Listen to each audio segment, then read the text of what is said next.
1940s, the height of the Blitz and war-torn Stepney. You can see in the background old St Dunstan's church. Right in front of us you can see these prefabs that were quickly put up to house all the people whose homes were destroyed in the daily air raids that came. All the lovely old buildings that once surrounded the church were quickly blown apart by the German Luftwaffe, and people needed to be housed quickly. And that's what these prefabs were all about. And that's what I wanted to begin our story off with, this image. I normally start in the present, I know, but there's a specific reason for this one. Because it's not very often that you can stand in the same spot and get the same view without the prefabs, of course. So this is where I wanted to begin. 1940s, the height for the Blitz. And now we're going to jump off into 2023, and we'll be standing in the more or less the same location from which this photo was taken. The prefabs are gone and the trees are a lot bigger, and the church still remains. But before we go, let's have a little remnant or a reminder of what our poor forebears had to put up with.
And how lucky are we not to have to live through that, eh? And on that note, let's jump happily into the present.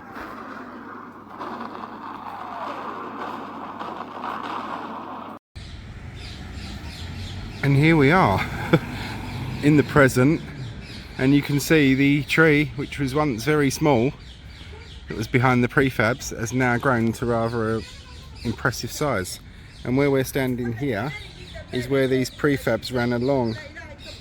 So yeah, we're gonna zip under the fence, and then I can get you kind of at a similar angle to the original, hopefully where you can see the photo, the church tower. And here we are, we're a little bit further along, but at the same angle. You can see that tree, which was once small and barely came up to the round bit there of the church clock, has now completely covered it. So that's that. That was our little venture into the past. I love things like that, especially when you can match up a view from the same spot. So I was literally standing where those prefabs would have been in a post-war world.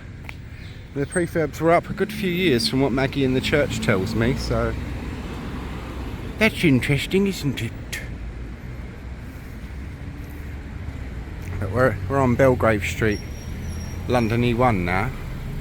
But where I want to take you to is a rather interesting little world.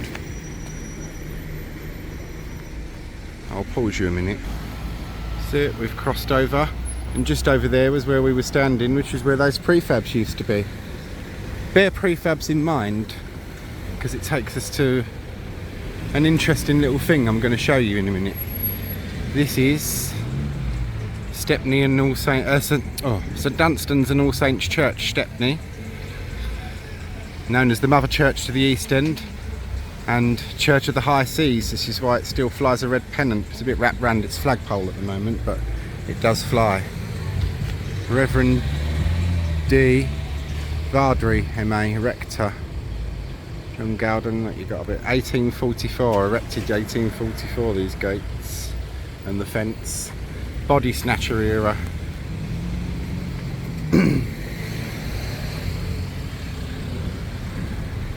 And we're going to walk along this street here.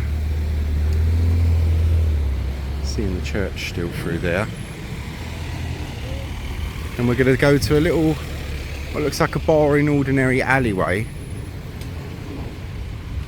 But it will lead you into something very nice, which is kind of like stepping back in time in a way. It's as near as we'll get.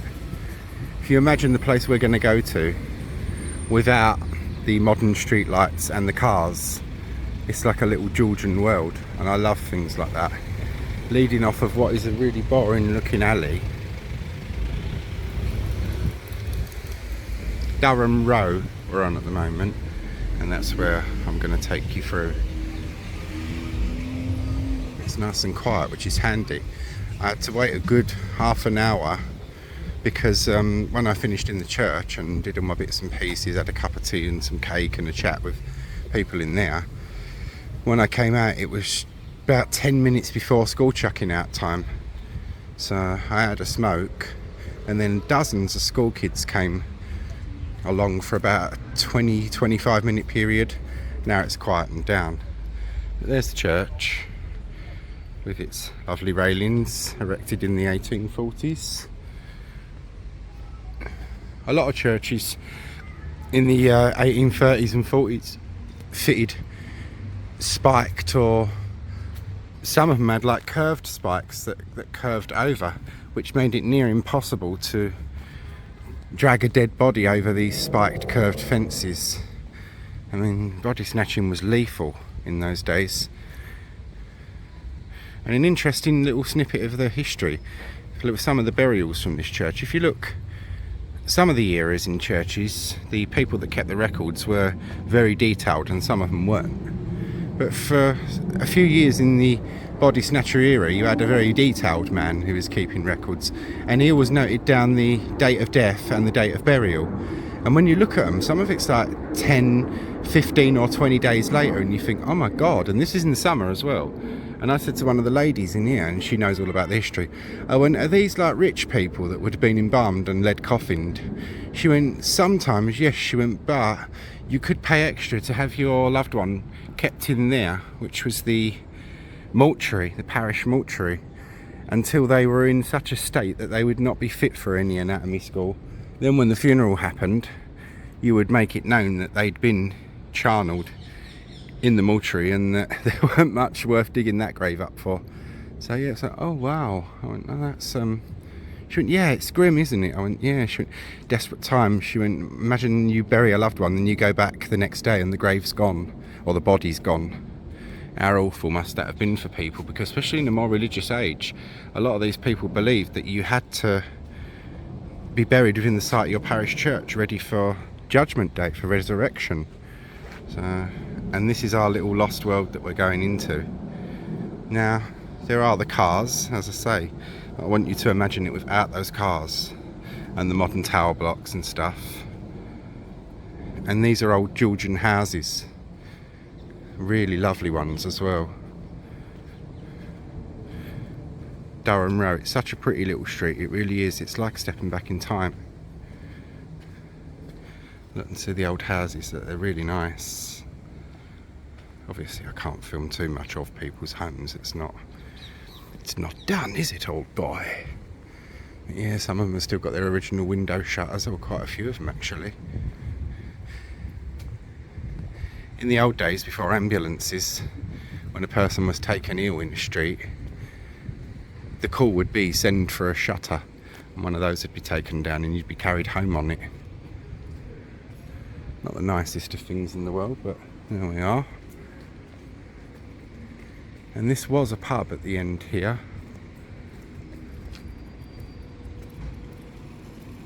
The House of Toby. You got Toby Owl, look. We're going to walk back down this street in a minute. Not down the boring alley bit, just this street, so we get another view of it. The House of Toby. It's a Charrington's one. And if you watch my St Dunstan's Stepney Church videos, you'll see the old Charrington family buried inside. It's alright. Quite up. Thank you. Thanks. Toby Owl. Yeah, and it was an old pub, but it's residential now. See, this area copped it a lot in the war, so a lot of these things are new builds. But bearing in mind where we started off at prefab, didn't we? With a photo of a prefab. These were more of those prefabs that were built just to house people after the war. And like the ones near me where I live, they were later converted to make them more permanent structures, given the sloped roof and thicker walls and stuff like that. But yeah, these are the old remnants of the World War II. Old prefabs. But that's where we started off with our photo in 1940s, and pretty interesting, isn't it? Look, you can see the old slit door look for getting in there in the brewery. Yeah, let's get out of the sun and get you a better image of the street. I love places like this. Look at the old window shutters and like a lost world. And you can see the locals have made an effort with all this. It's really lovely. It's nice to see. Love places like this, as I keep saying. Sorry about the sun, if we're blinding you a bit. And that shall get us to the end here. And that'll do us then. A lovely place, isn't it? Like stepping back in time. There we are.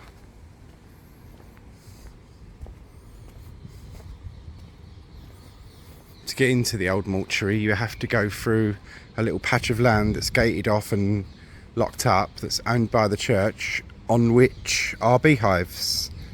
So even though I was offered permission, I am sorry, but no. That's the one thing that terrifies me in this life, are wasps and bees, and I'm afraid I can't do that one, I'm afraid. So you'll have to suffice with. It was quite funny actually, and when I done my churchyard video, I didn't know there were beehives in there, and stuck my camera through the fence, and then on the way finishing with that, saw that there was beehives and thought, oh no, shit, sod that. So I left pretty quick. Anyway, hope you all found this one interesting. Thanks very much for watching, and I'll start us back off where we were.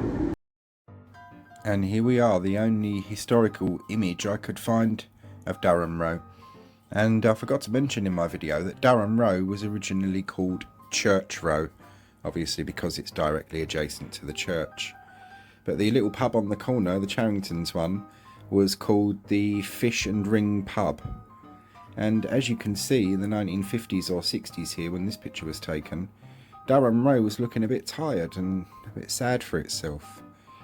Come this era, and in this era, we look at old buildings like this and love and treasure them and want to keep the old things and features. That wasn't like that then. 50s and 60s, it was all about modernisations. People were ripping out old fireplaces and old oak and pine doors and replacing it with all the new jazzy 60s stuff. So old places like this were kind of viewed a little bit of the dinosaurs at this era. Many of them were pulled down. You had the slum dwelling clearances, and then the stuff that was damaged in the war got pulled down and whatnot. But luckily this little segment of Durham Row survives. So I hope you'd enjoyed this little 1950s or 60s view.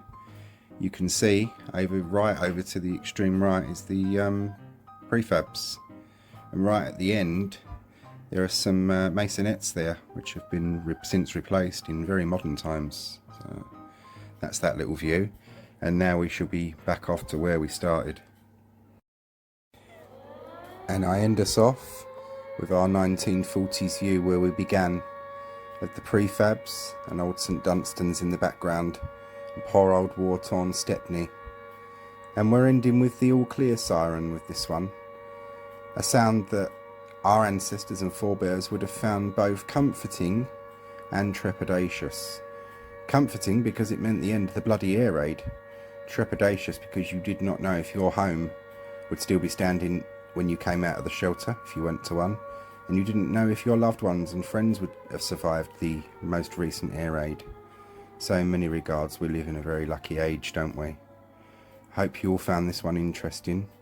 Thanks very much for watching, and join me again soon for our next venture into the past.